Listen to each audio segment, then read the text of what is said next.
You're listening to the Wanderlusting Wives podcast, your podcast for escaping life's monotony, indulging in your wildest travel fantasies, and discovering the constant beauty of this ever-changing world. On today's episode, David and Trisha Stacey take us on a journey from Vietnam to Laos to Cambodia to Thailand and to Singapore. Welcome to the Wanderlusting Wives podcast. We are your navigators, Allison and Regan. And wow, we are almost at the end of season 3, and I cannot believe that. And we have probably one of the most wide-ranging or reaching episodes coming at you. We have a lot of content that I'm very excited for you to hear about. But Allie, before we get going, let's plug away at social media. All right, if you are not already following us, you're missing out. So you can find us all over the place. We are on Instagram at Wanderlusting Wives, Twitter at Wanderlust Wives, Facebook Wanderlusting Wives Podcast. And if you're interested in getting in contact with us, we do have an email that's wanderlustingwives@gmail.com. And as we like to joke, our podcast is the gift that keeps on giving, but that is kind of serious. It's free. Especially this holiday season. Share our podcast with your loved ones. Give us a 5-star review. That would be the ultimate gift for us. But like Regan said, this episode is really exciting, so I don't want to take any more time away from the excitement of this episode. All right, great. Thanks, Allie. So let's get right into this. We have some destinations today that we have not covered before. So put on your listening ears. You're going to get some really good, in-depth, fresh content. And you've heard, however, from these guests before, and they are none other than my parents, David and Trisha Stacey. So welcome to the both of you. Well, thank you. Hello. Nice to be here. Yeah, they have had quite the big year of traveling, and I think would you guys say this is your biggest year of traveling to date? Yeah. Definitely the number of countries, because I think we've been to over 12 countries, 15, something like that. Yeah. Dang. Okay. And we're going to get to 5 of those today. And those countries, correct me if I'm wrong, are going to be Vietnam, Laos, Cambodia, Thailand, and Singapore. So we're going to be covering a lot of Southeast Asia. So let's dive right in. Let's start with Vietnam. That was the first country you visited, right? So let's dive right in with first of all, when were you there? Like, when did you go on this trip? What was the weather like? Like the kind of basics of these places, the time that you went there, and how you decided on that. We were gone from the middle of September to the middle of November. So we were there during the rainy season, but it was hot and humid, as it always is in Southeast Asia. So the biggest thing about that is that we were told wearing linen clothing would be the best way to stay cool in those circumstances. So I went to so many thrift stores to try to find linen, everything for us to wear. That was really helpful. And since it's a rainy season, it was also helpful to have umbrellas with you because they could serve a dual purpose. You could either use them when it rained, or you could use them when it was so sunny and hot. They provided your own personal shade. But we also had the Columbia, roll them up really tight, kind of breathable, waterproof jackets that we could wear when we wanted our hands free and not on an umbrella. So those were important to wear, plus also hats for the sun. So especially my husband had, David had like a bush hat with the brim, but it also had vents in the top of it. So there was some air conditioning happening there. So those things are really important. And a chin strap so that it doesn't blow off or something. That's a great tip. Is this considered like their low season as well, where there are not many travelers this time of year? I really don't know, because this is just the time we chose to go. We didn't want to go when it was totally summer for them, so everything was quite manageable. We didn't see a lot of tourists, but I know they were there. Yeah. And it seems like kind of in just talking with you a little bit about your trip, it seems like your goal was a little bit to do the local things as opposed to all of the touristy things. So when it came to transportation and accommodations and food and things to do and everything like that, starting with Vietnam, what did that look like for you and how did you plan it? Well, for all of our accommodations, we got Airbnbs for the most part because we love to be in places that feel like we're part of the neighborhood and that feel really authentic. A couple places not in Singapore. I don't even know if they even have Airbnbs. We were in a hotel there, and we were at a resort for a couple days on an island in Thailand. But other than that, Airbnbs. We flew from country to country. We flew from New York City to Hanoi to start, but even the airlines in between. It's amazing. In Southeast Asia, it doesn't matter if your flight is an hour and a half long, they serve you a meal and the baggage is free. And sometimes they stand on the tarmac and wave goodbye to you as your plane is taxiing away. They were just amazing airlines that we took and not that expensive. So that was very easy to go from one country to another with that. But the more fun parts of transportation were when we got to the actual countries or cities or wherever we were staying. In a couple of the places, there were actually subways, like in Bangkok and in Singapore, and they were very clean and very orderly. There were actually lines. People got in line with arrows pointing how you waited for everyone to get off of the subway, and then you filed in in an orderly fashion. That would be a great thing to add to some U.S. subways. Yeah, I was gonna say. And then we took taxis sometimes in a couple places, but mostly we took some other forms of transportation. In cars, instead of Uber or Lyft, they have something called Grab, and that's in all of those countries except Laos. Laos had their own that was called Loca, but you need to get the app on your phone, and then it works pretty much like Uber does. And the only thing I would say is when you do use Grab, our exchange student, I'll get to that later, taught us to look at the bottom of the app where it says offers, so that each time before you like book a ride, you can see if you've been offered some extra money off or a percentage or a discount. So that was a helpful thing to learn about that as well. But the really fun ways to get around were like just the local transportation. Like what, David? Tuk-tuks, great fun. A tuk-tuk is like a glorified big golf cart that drives in traffic. And they were fun. In all the countries, you just flag them down, tell them where you want to go. They'll tell you how much it costs. And if you think that's too much, you either offer another price or you walk away and find another tuk-tuk because they're pretty much all over the place.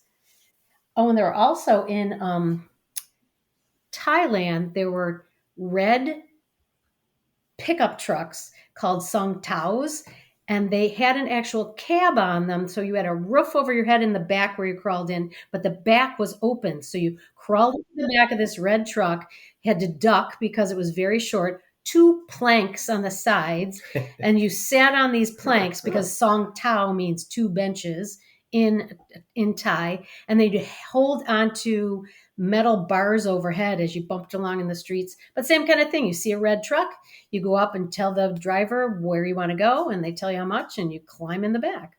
So those were really cool. Sometimes there were motorbikes that had a little sidecar on them. Yeah. How about the motorbike in the Philippines? Oh, if that's what you want to call it. Yes. Okay.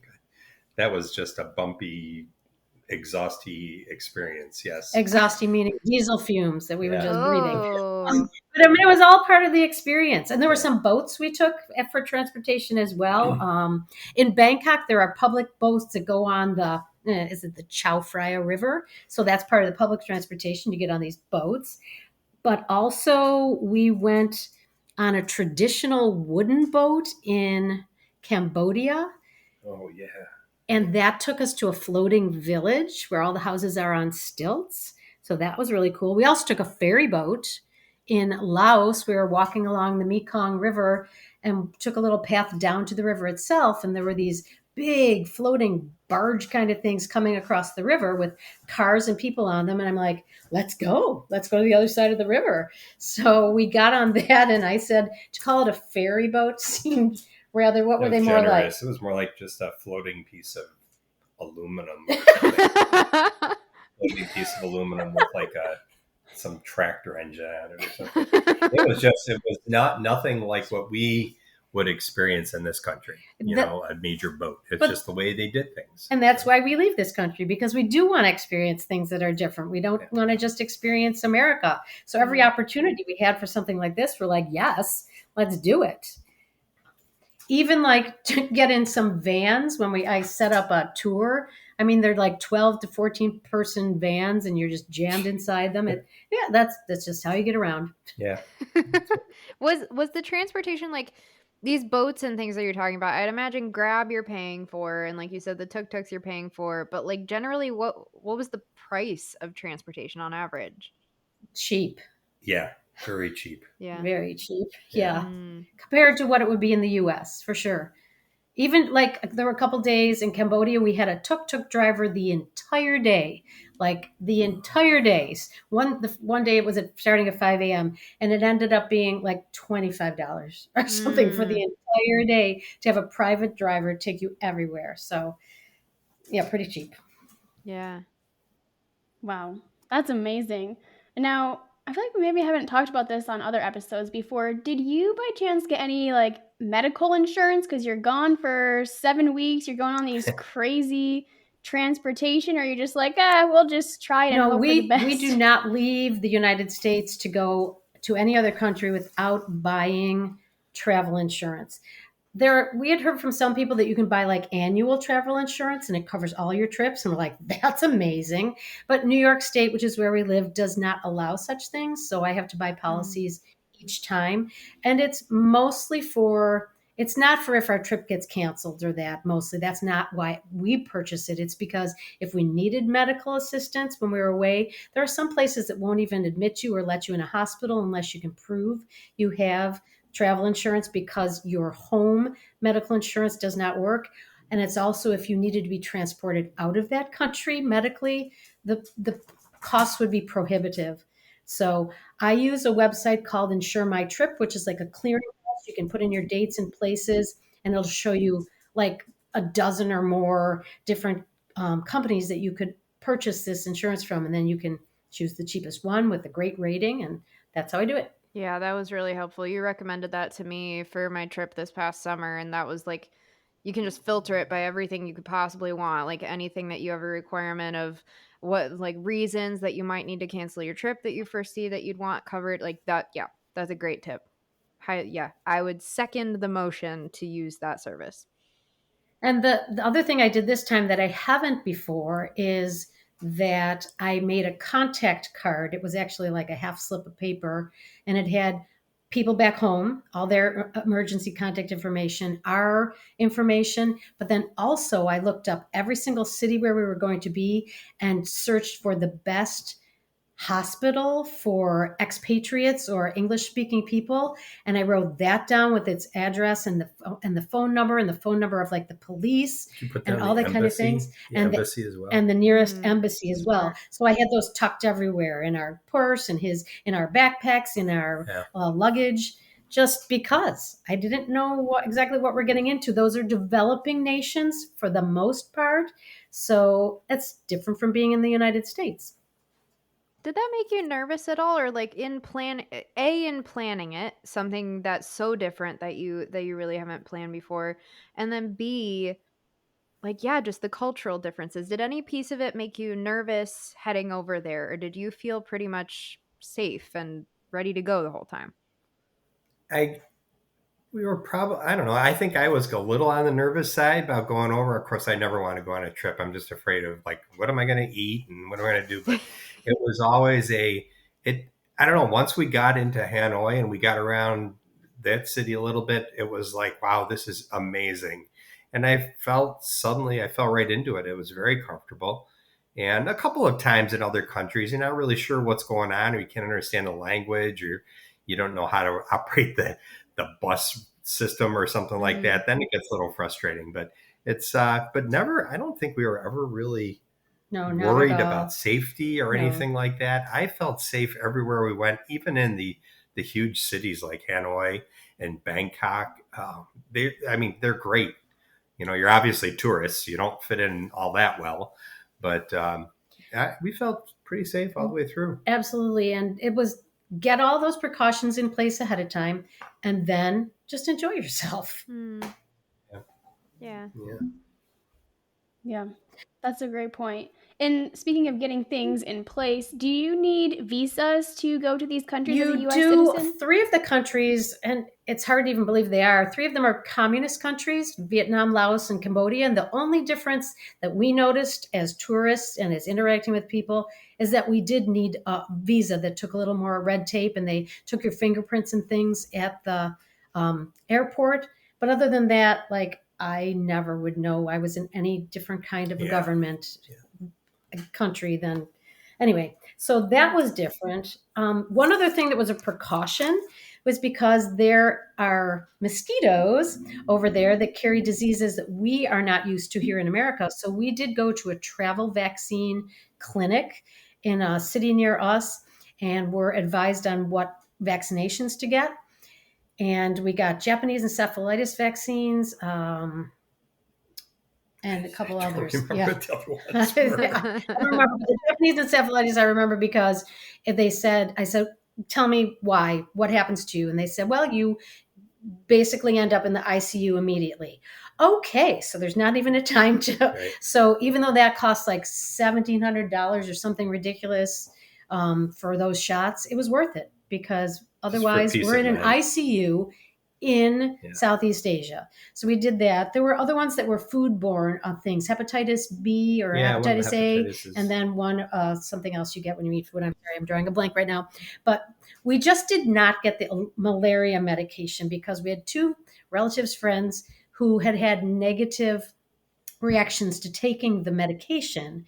So we opted not to take it. I'm not suggesting people don't take that, but what we did instead was I bought something called permethrin spray for clothing. And I took all our clothing outside, sprayed them with this stuff. You let it dry, and then it lasts for up to 6 weeks or through a number of washings.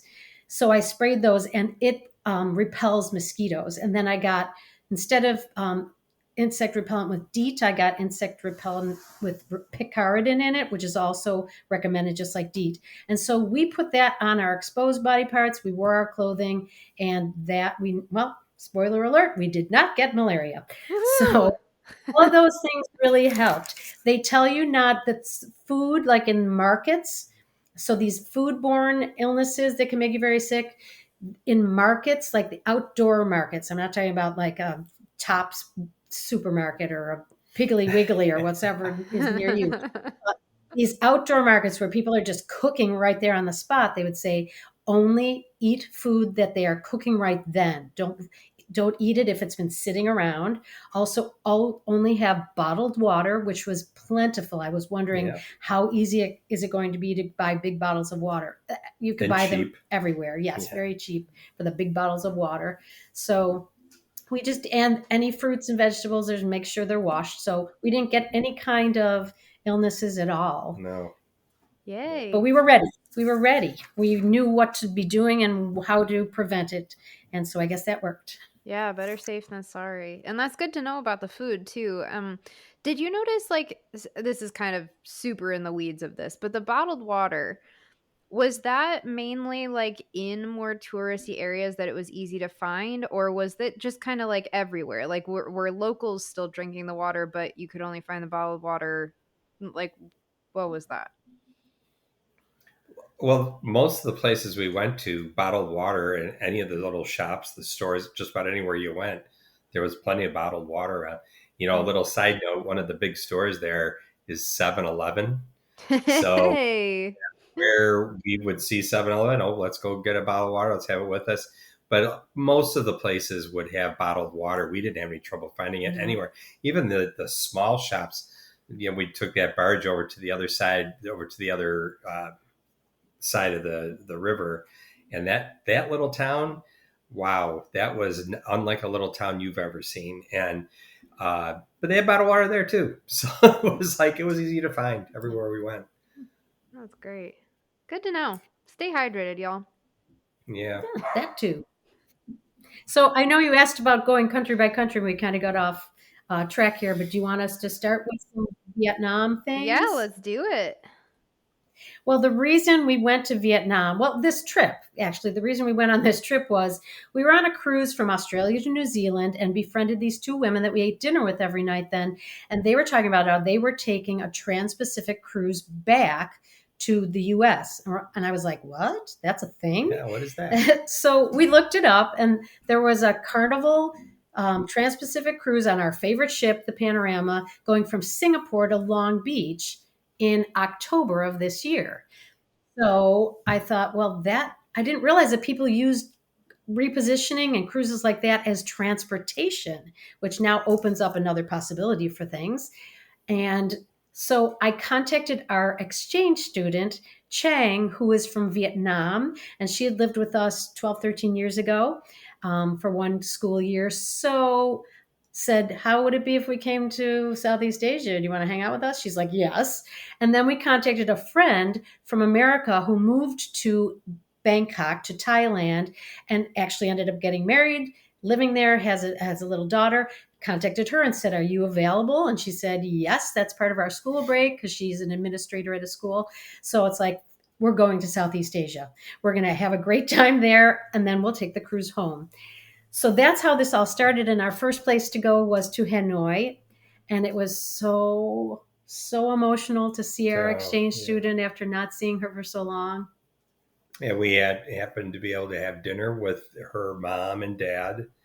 And the mom just put on this amazing spread for us of, I don't know how many different dishes, maybe 10 different things at least, of things that she spent the whole day cooking, Chang said. And that was just a really great way. That was our first night there. And talk about, the culture and everything and not being sure of what you're getting into. What a great way to start the trip and to feel safe and secure and know that you got somebody there that could show you around the country. And it was, at least that city, that was wonderful. It was great because she taught us how to use chopsticks, and she taught us how to cross the crazy roads of millions of traffic going every direction.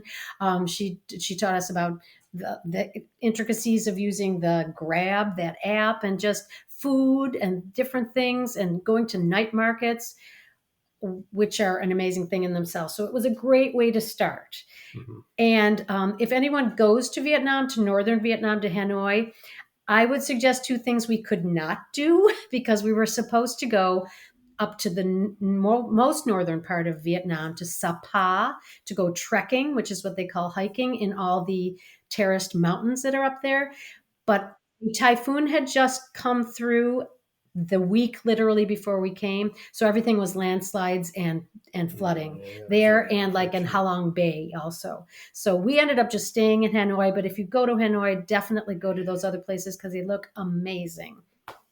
But in Hanoi, probably the things we liked most there is we went to the Vietnam National History Museum.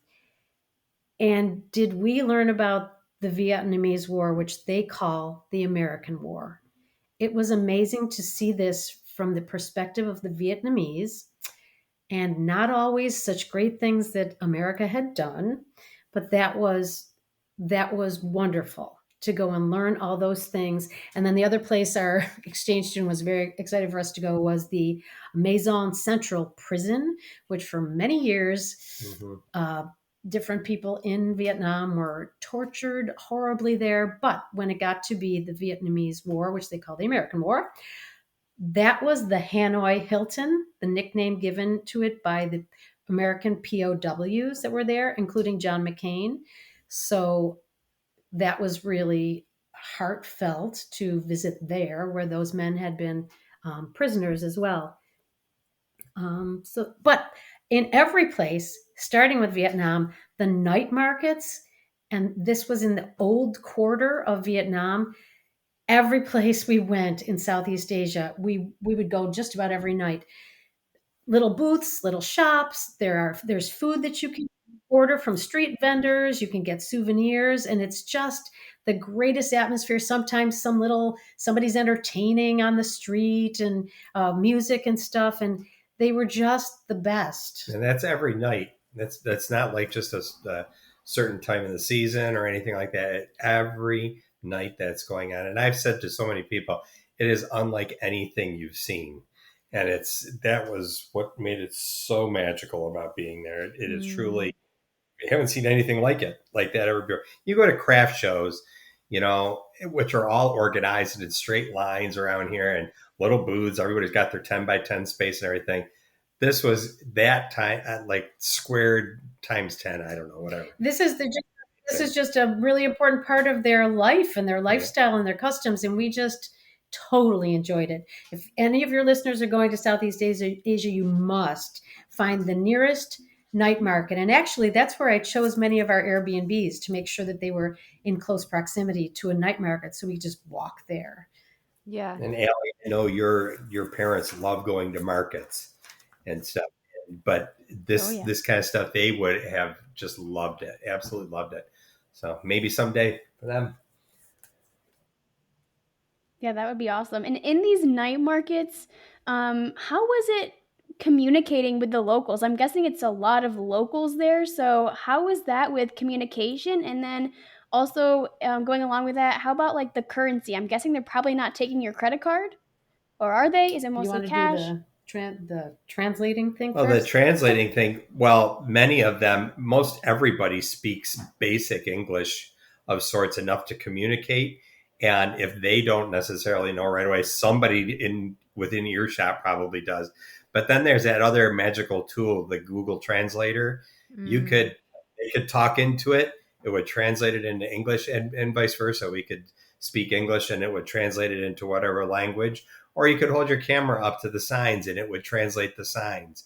An amazing tool. It really makes the world a smaller place to travel in terms of getting around. That was amazing. So I don't know if we maybe had a couple times where we weren't quite sure and we had to go find somebody, but no, that was very, very easy to get around. Because their alphabets are not our alphabet at all. So to look at signs, if they're not, or any kind of verbiage at all, if they're not in English, you need to take a picture and translate that. Yeah.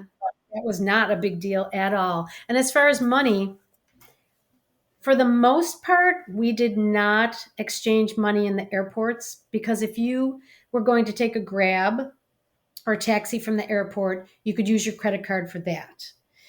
But once you get into the city, everything else is predominantly cash. Yeah. So we would go to, if possible, a bank when it was open, but not all the banks exchange money from the American money into the local currency. But when they do, it's the best place to go because there's no fees attached.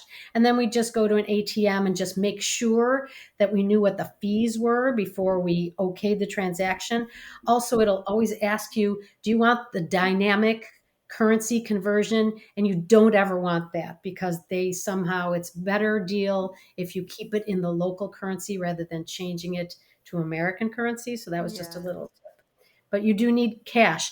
When you are in Laos and Cambodia, their money is not available or worth anything or can be used in any other country that's right. on the planet. Right. So you can't exchange it anywhere else. So you have to watch how much you're getting out of the ATMs in Laos and Cambodia, so you're not left with a whole ton of it, because it'll be useless to you. Was it the same currency between those two countries, or they each had No. their own one? So They it's each not like have you could every even... country. Gotcha.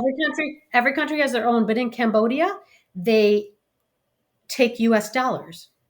I never They asked want the hard why, currency, that's why. but I had also read that the only US dollars they'll take are ones that have no creases in them at all. So I had to go to our bank here at home and get currency that was United States, small bills, mostly because things are not that expensive there. And they had to be hot off the presses, and I had to keep them flat in a wallet and I saw someone even in the Vietnam, I think in the airport, examining this tiny corner of my bill. I was trying to give them an American bill because they accepted it. What? And it was for real.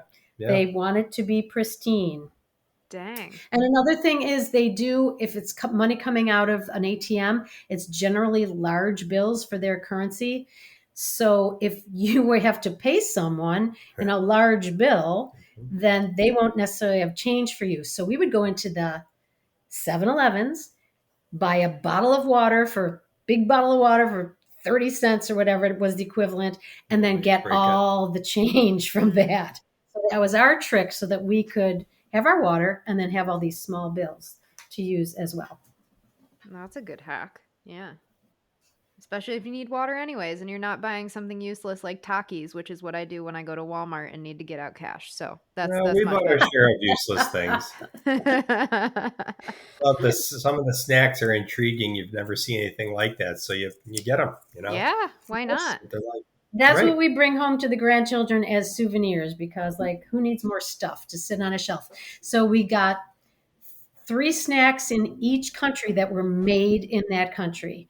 And then we brought them home and distributed them to the grandchildren. See a snack, buy a snack. Oh, my favorite rule, my absolute favorite rule. See a pastry, buy a pastry also applies. Mm-hmm. Yep, that's the other one. See a baked good, buy a baked good. Yep, exactly. Golden. Yeah. Well, I can tell you about a food thing from Vietnam also. Please. Our first full day there, our Chang said, I'm going to take you to this little dive, which is what she says is the best place to go to, the little dives, that she'd gone to all her life. So the place was about 10 feet wide, is all, 3 stories high, not that deep, but we were led up to the 3rd floor that they said there was a table up there. So we went and sat, ate this amazing meal. It's this broth with stuff in it, meat and veggies and stuff called bun cha. It was the most delicious thing I'd ever eaten, I thought. So we all had this big, huge bowl of that. I think spring rolls as well. David and Chang got beer. The entire bill, $9. Wow, you guys are Yeah, big well, spenders. we tried. So I turned around, and behind us was this little table also, but it was all enclosed in plexiglass. And I'm like, what the heck is that? And why? The table was set, but it was all in plexiglass. So I stood up and looked, and it said it was the Obama table. Because when President Obama did a tour of Southeast Asia, which not too many presidents have done, he went to this restaurant and ate there. So they enclosed his table, including a toothpick, in plexiglass, and it says Obama table on it. But above that on the wall, there's a Michelin star. Okay, this place is a dive with amazing food. It has a Michelin star. So that's how good. We also realized we have to look for the places in all of the countries where the locals are going, where the line is out for out the front for the takeout. And that's what we did everywhere. We wanted to find every little dive we could and had the best food as a result.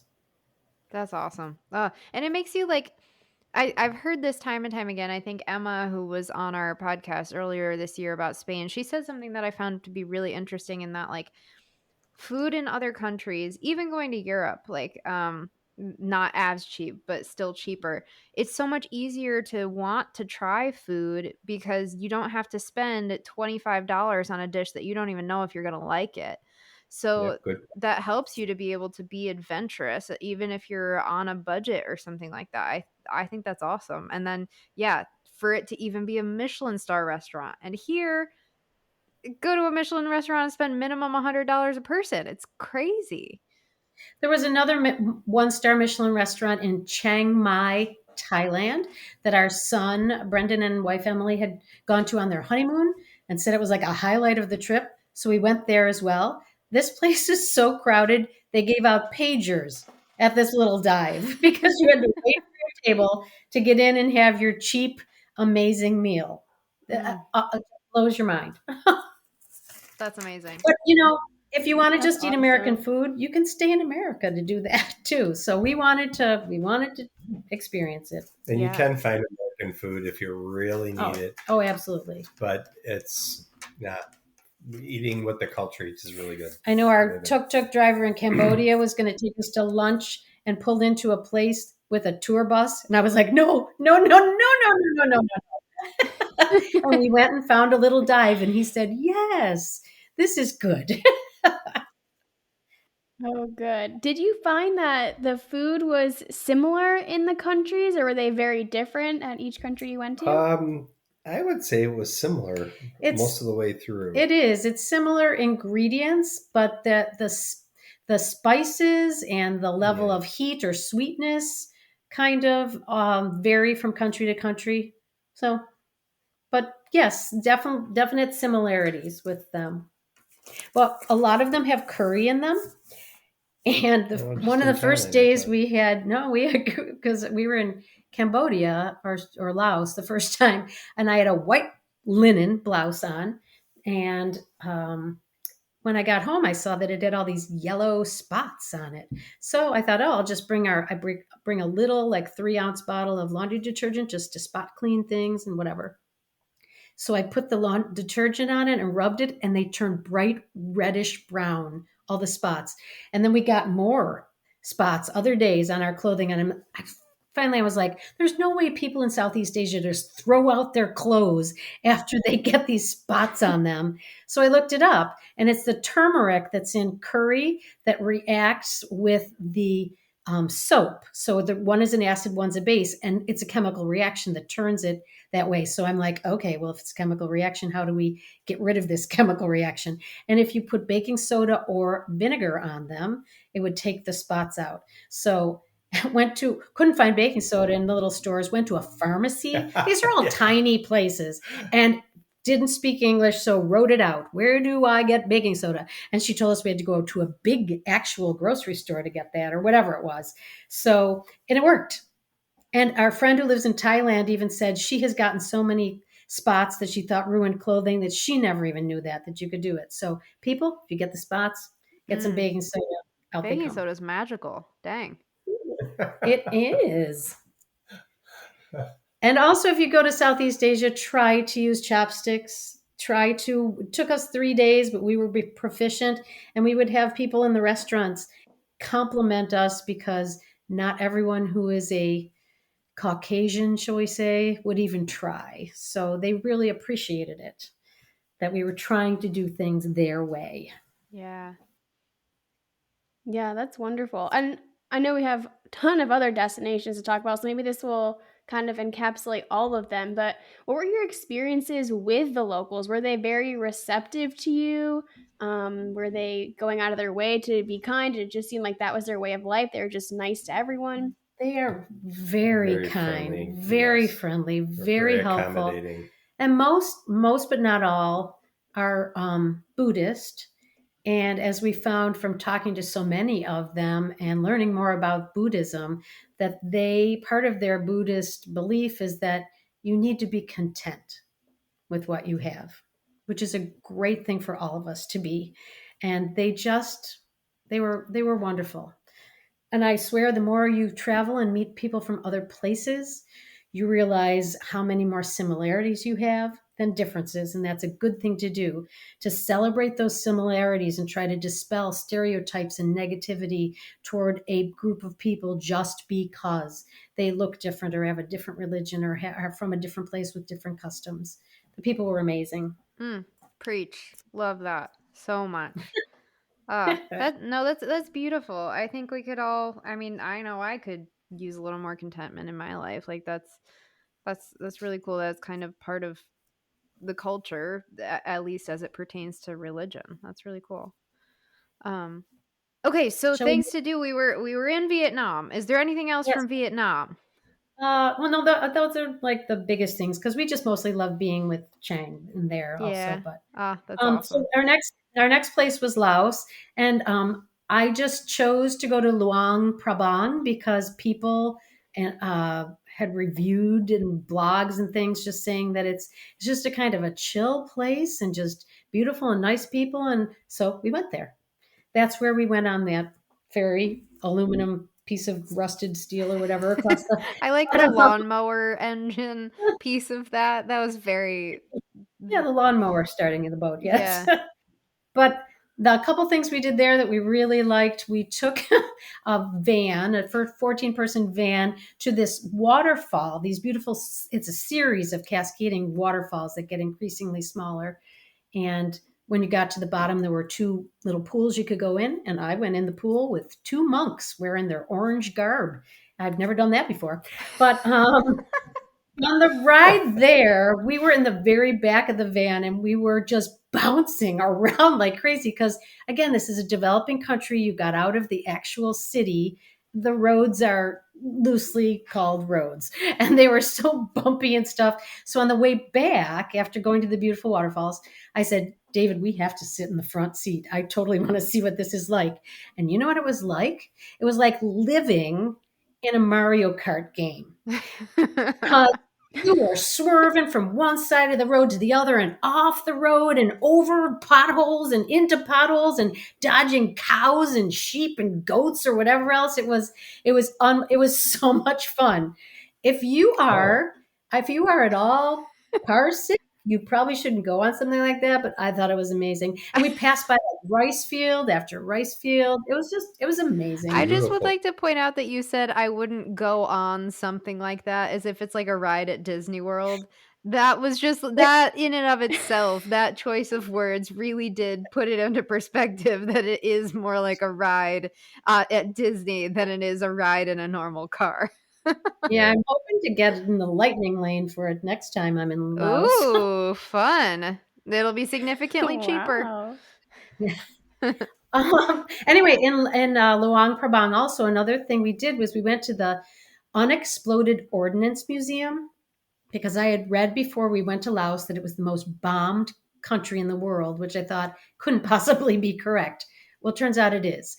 More bombs were dropped on Laos than the entirety of World War II bombs that were During dropped. the Vietnam War. And it was because during the Vietnam War, Vietnam's shaped like an S. There's a very small border between North and South Vietnam. At the time, it was heavily fortified. So the North Vietnamese built the Ho Chi Minh Trail that went through Laos and Cambodia, which are right adjacent to Vietnam, so that they could get down to South Vietnam, which is who they were fighting. And the Americans bombed the heck out of Laos and Cambodia. So it's an incredible thing. So many unexploded ordnances. The people who are, it's an agrarian, a lot of farmers, and they would go out in the fields and get killed. And the children would be out and get killed. And it was heart-wrenching to read about this. There is now an organization that is systematically trying to get rid of all of these, and a different country every year sponsors that. And glad to hear that's happening, but I didn't even know that. Yeah. It It's was definitely not in our textbooks, which dang. so, and also that they were just amazing people. Hmm. But our next step was to, of course, night markets in Luang Prabang, everywhere. Siem Reap is where Angkor Wat is. If you don't know what Angkor Wat is, definitely look up pictures. People see like the ruins of the main temple there, which is Angkor Wat. Wat means temple, but Angkor Wat is like an entire city. It is huge, but it's all ruins. So we got picked up at 5 a.m. by our tuk-tuk driver to go to the sunrise at Angkor Wat. It was breathtaking. The moon was still up and the purple sky. And it was amazing. And then our Airbnb host was a professional tour guide. Then he met us and he said, we're not going to stay here at Angkor Wat, at that temple. We're going to where everybody else is not this time of day. So we went to Ta Prohm, and that was an ancient temple and university that is now in ruins. You might have seen pictures of that. It looks like you were living in Indiana Jones because the huge trees have taken over and grown into and around the ruins of this temple and university. Did you feel like Indiana Jones? It's very cool. It's beautiful everywhere. Just an amazing, and to look at what the temple looked like it back then and what it is now. It's just unbelievable how they made the things. So, but they are placed all within how many miles? Oh, it's many square miles. It's an entire complex. It was a city. So the next place we went was Tam Bayon, which was a gigantic palace and an entire village that now it's just the remains of. And we ended the day then at Angkor Wat itself, and we climbed the temple there all the way up to the all steps, all these up to the very top, so we could see the view from the very top of Angkor Wat. That was an amazing day. That was really amazing. That sounds Long day. incredible. We walked 100 miles that day. 100.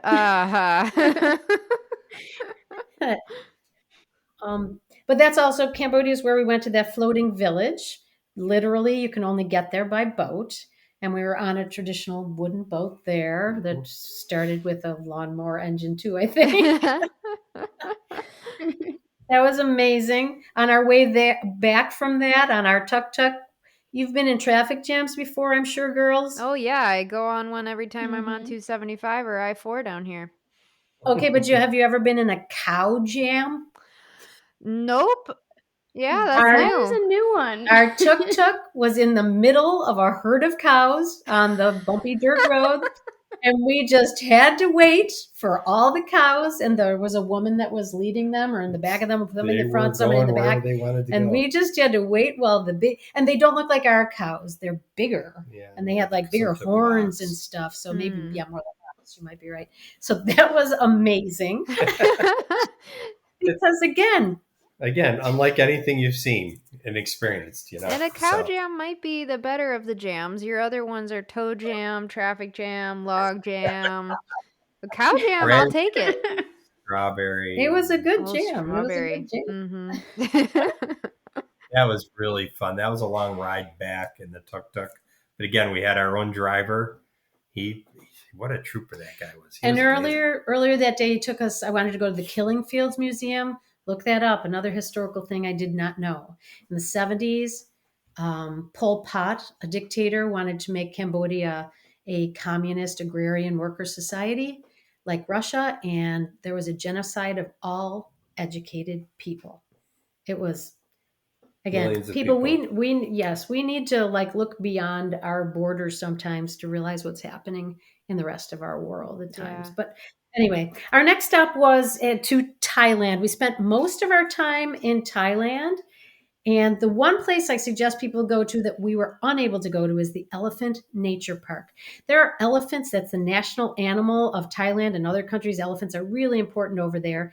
But there are many places that tourists go to and they say they're humane, but they're not humanely treating the elephants. This sanctuary rescues elephants, and they are definitely committed to just having a humane experience for all the elephants that live there. So we were going to spend the entire day there at this reserve. The day before we were going to go, got an email that said we're closed because the typhoon had gone through there a few weeks before, and it's the rainy season.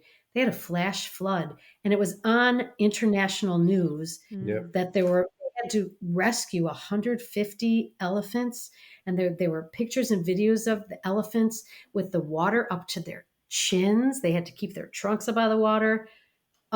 They did lose some animals, and the people who worked there were devastated. But if anyone else goes to Chiang Mai in Thailand, definitely try to go there. We were sorry we couldn't go there, but we said we cannot feel sorry because look what has happened to these people and to those elephants. The flooding was just devastating in some of the places there. So, yeah. Something we did do once we got there, I looked up a cooking class, and I found a place called Passion Food Cooking Class. And it was, we were there like 5.5 hours cooking. Fantastic. So they started by picking us up in a truck near our Airbnb, took us to a local market, which is outdoors with a roof, big market, to teach us what are all these fruits and vegetables and stuff that we've seen all over the place and have no clue what they are. Fruits like mangosteens and rambutan and longkong and all kinds of vegetables. And so they showed us all the things there that we were going to be using in our cooking. We didn't buy the things there because they grow these right at their little garden, at their little house. All of the kitchens are outdoors there with a roof. So we were in this big area. Too warm. Us and two Slovenian guys took this day-long class. We all made our own appetizers, soups, stir fries, spring rolls, all the different curries. Soups. Yeah, curry. Yeah. That's my dream. That is my dream. And It's and it great. was so much it fun. was great fun. We each had our own big wok and our own mortar and pestle to make our curry paste. And it but wasn't expensive either. no, it was like $29 also It for the was whole day. ridiculously cheap for what you were Wow. getting out of that We thing. couldn't even finish all the food. But the two things we worked on together, a dessert you have to try when you're there is mango sticky rice. Mango, little sliced up mango and stuff. And the rice, they colored purple with something called butterfly pea, PEA, which is a flower, and it just provides purple color. And then they use the butterfly pea flowers. It was like a work of art, this orange and purple, and it's delicious because the rice has condensed milk mixed in with it, and then with the mango. Oh, I would like some right now. Yum, I'm in. And then the a drink I'd seen on menus was Thai milk tea. Didn't sound appealing. I didn't order it. Well, we made it, and it became my new favorite drink. It's made with brewed black Ceylon tea, and then they add condensed milk and evaporated milk, and it's so The spicy flavor comes through with the milk and the delicious. sweetness. Oh, it's so delicious. amazingly good. So we bought a big bag of Ceylon tea in the market so I could make that. Oh, you brought it home with you? Yes, and I bought many cans of condensed milk. You'll be having Come that when into you a come to our staycation. house. Oh, yes, please. Every day. Make us- Wow. Sticky rice too. Yes. Yum.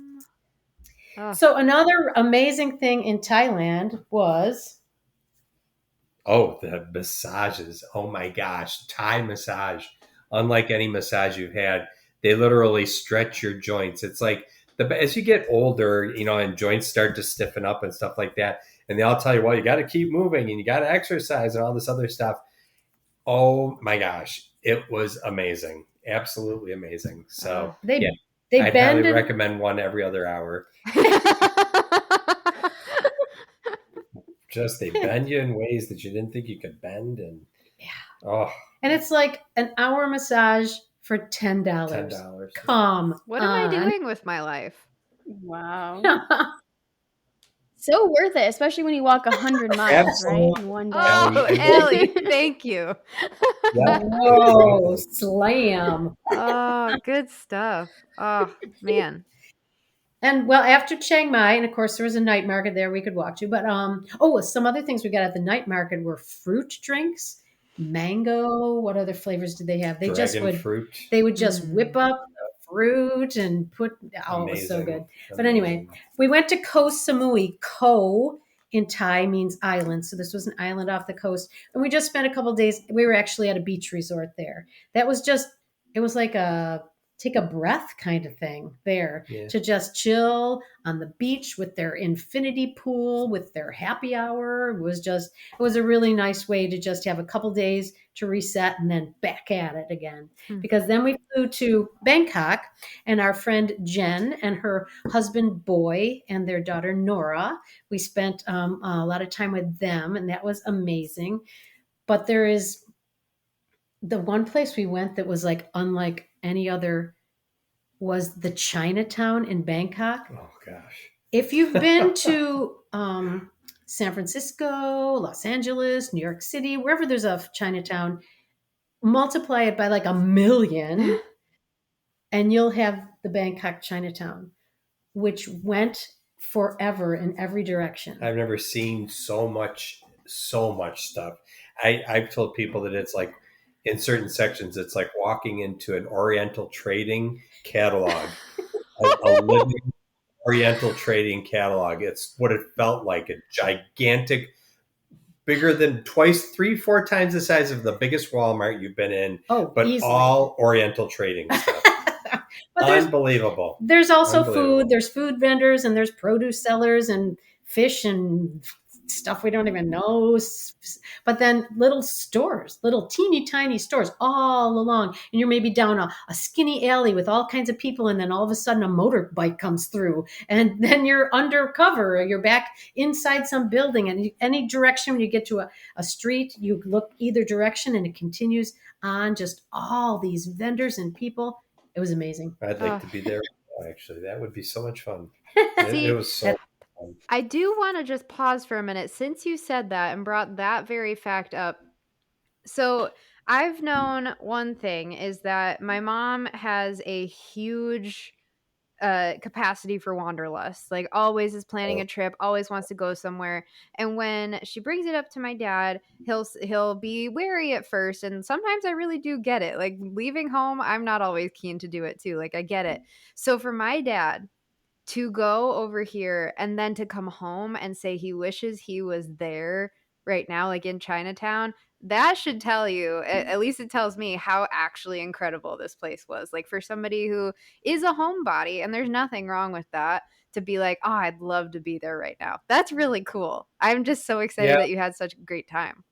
But spoiler alert, that's every vacation with us. He doesn't want to go. As soon as we're there, he loves it. And as soon as it's done, he goes, can we do that entire thing all over again?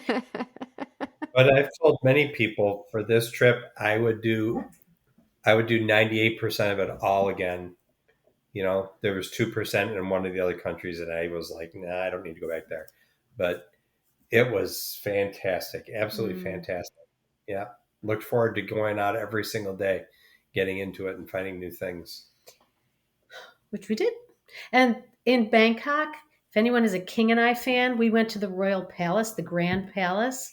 And that's where the King and I, King Mongkok was his name, and his son Chulalongkorn, who became the king, that's where they lived. The most opulent, gorgeous, the grounds, every outbuilding, amazing. But also, if you do go there, a couple things.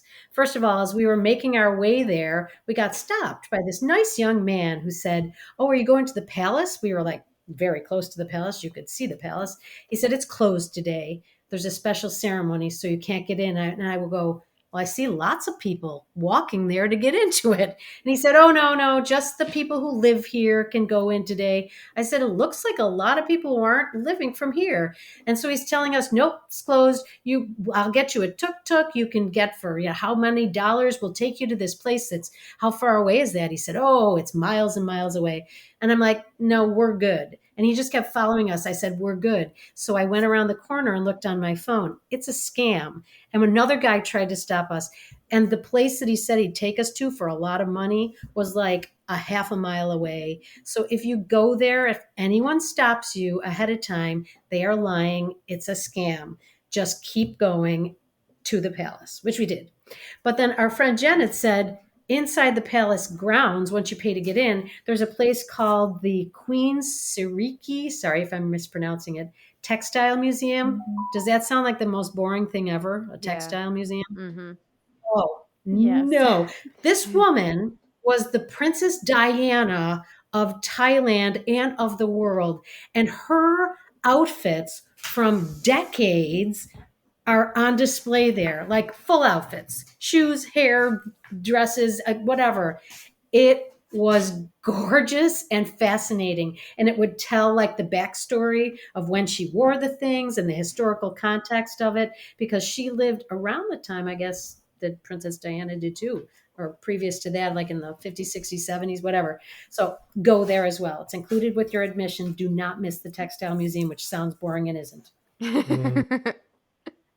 And before we left Thailand, our Bangkok, our last night, our friend said, you're going to try durian. Durian is a fruit that our son had said, do not get anywhere near durian. It smells so bad. But they love it. They said they sneak into her office and close the door and eat it, because you can't even take durian in public places, like on an airplane, public transportation, even in tunnels. It's not allowed because of the way it smells. But I'm like, okay, we'll try it. You guys love it. So, of course, there was a market right there across from where we were eating, a night market, street market. So he bought some and we tried it. And I thought it was okay. I thought it was good. It's okay. But I can see why the phrase, it tastes like heaven. No, yes, it tastes like heaven and smells like hell is the is the phrase national motto. Yeah, that's the motto of durian. What did it smell like? Like what? Stink. Rotten, smelly socks. Oh, and you eat that? Seriously. Who So discovered Seriously, that you when eat that? Like, who got? when you were within 50 feet of durian, you could smell it. even Ooh, packaged up in their cellophane little wrappers, you could. So ooh, if you can get past the smell, people love it. very brave. Well, and then we're on to our last place, which was Singapore. It was like culture shock to go to Singapore because it was modern, sleek, clean. Chewing gum is outlawed. It was just very modern, crazy rich Asians. That's where that movie was from. But if you go there, do not miss going to the Gardens by the Bay. There's a flower dome and a cloud forest, these huge biospheres you can go into. But at night, then, we timed us. We were there all afternoon. And then as soon as it gets dark, you might have seen these too. If not, look them up. This, what was it called? The Super Tree Light Show. Yeah. We just like laid back, and these trees that are not real trees, they are man-made trees, are all lit, and they have a light show that goes on as they play music to go along with it. Music that happens to be mostly John Williams and Disney related, which Sounds is a real great. little wild. Yeah. I felt like I was like in a Disneyland, Disney World light show type thing. So. And after that, we went to the iconic hotel there is the Marina Bay Sands. It looks like it's two huge pillars with like a floating tops plunked on top of these pillars, and that's the hotel. And there was another light show in front of that on the water, the Spectra light show. So slick, so to music also, just so good, Disney quality. And both of those things are free. Both of those light shows are free, so definitely go to that. Singapore is a really cool city, a very amazing modern city. But you know what? We actually found ourselves wanting to be back in what we had experienced prior to that. Oh, it was just, we went to a Chinatown there, and it was like, it's just not what we were looking for. And so, from the whole experience, that's what we learned, that it's good, it's okay, it's fun, and nothing to be afraid of, and lots of excitement. So, and you can travel at any level you want. Sure, are there expensive hotels and expensive restaurants and guided tours, and could you do the whole trip as a guided tour through some kind of travel agency? Yes, you certainly can. We prefer to explore on our own. I have a menu of things that we can like choose from. What do you want to do today? Or find something else. We're like, oh, let's go do that. So we just like to travel that way. But obviously, whoever wants to go there does not have to go at that lower level like we do, where we stay in the neighborhoods and eat in the little dives and, use the funky transportation. You certainly could do something else as well. Yeah. Yeah, I love that you got to have deep cultural experiences.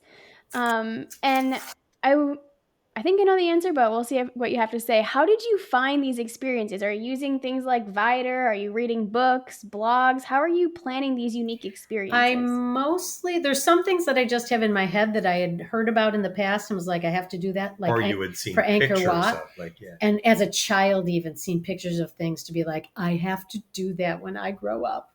But I mostly think it's probably on people's blogs where it's like top things to do. And then I'll write them down, like just a list, and then cross-reference them to other people's. And if there's things that like everybody says, yeah, that's great. And then I'll just check to see, like, there's a balance of we want to do some, some outdoor things, some, nature things, some history things, some cultural things, some fun, just to get a blend of all different things. So just make a list of all kinds of stuff we might be interested in and then do it. A lot of research. She did a ton of research for this. But I like to do that. Yeah, that I would imagine definitely helps. Well, awesome. I think we've almost gotten to the end. I know we talked about food throughout, but I also want to just open one more opportunity. Were there any dishes or like specific things, even the snacks that you would find at a store or something that you brought back? Was there anything in particular other than what we've already covered that really stood out as like you must get this? Okay, here you go. The thing called a roti. And they're on these little roadside stands, one person making all of these things. It's like a very, very thin piece of dough that they put on a flat griddle. And as soon as they put it on there, it starts to puff up. But you can have it with different fillings. And my go-to filling was always a banana. They'd put a banana on there, but we also would put Nutella with that. And so it was like almost like a very thin fried dough, banana put on it, and then they fold it all over. So it's almost like a sandwich, but it is like amazing. We had one every night. We could find one in Chiang Mai. And oh man. And I also looked that up. I have a recipe from Pinterest. I'm sure I can't make it the way they did, but that's another thing. I'd love to have one right now. And, they were so good. Oh my gosh. Yeah.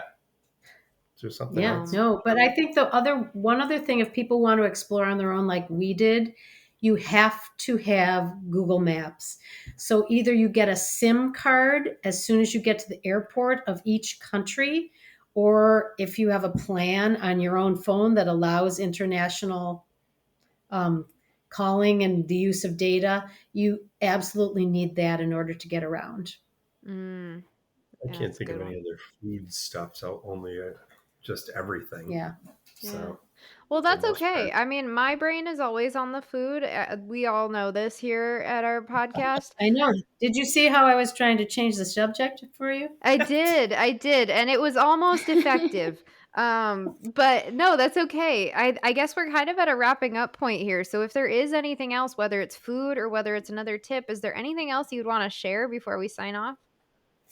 As far as other tips, now that we're older too, you can probably should wear compression socks on the long flight that go from the United States all the way over there. It's a long flight. It was 16 plus hours. So that, carry copies of your passport, whether it's on your phone or also like actual copies of them, because you never know, and an extra credit card.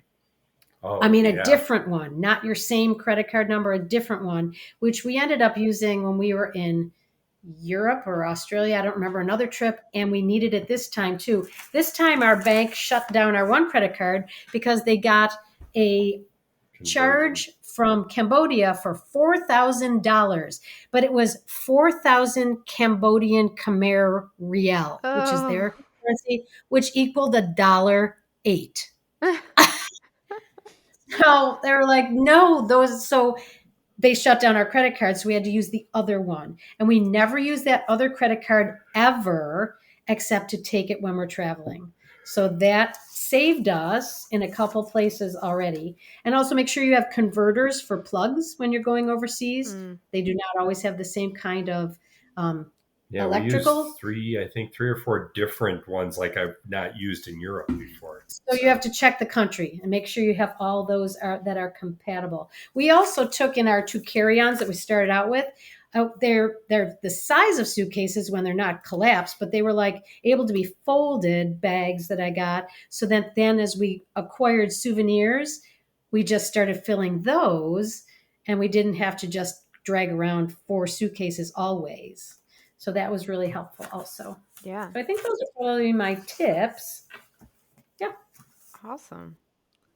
Well, this has been incredible. Ellie, say it with me. I'm ready to pack my bags. Pack my bags. Yeah, we've heard that a few times. They're gonna say book the trip. They mean the same same. thing. We were on the same wavelength. Yeah. Well, thank you both so much for sharing with us. I know our listeners are going to love this, and we're excited to have these countries covered. So thank you. And I'm so glad you had a great trip. Well, thank you for having us on. Girls, you do a great job. Thank you. Oh, shucks. You're making me blush. Oh, I love you girls. Oh, we love you too. And we're glad you're home safely and that you had an amazing 7-week trip. Thanks for coming on, and we'll catch you next time. Thanks for tuning in to the Wanderlusting Wives podcast. Come escape with us again every other Tuesday for Travel Tuesdays. Don't forget to give us a subscribe and a follow on all of our social media and wherever you listen to your podcasts. And until next time, wander on.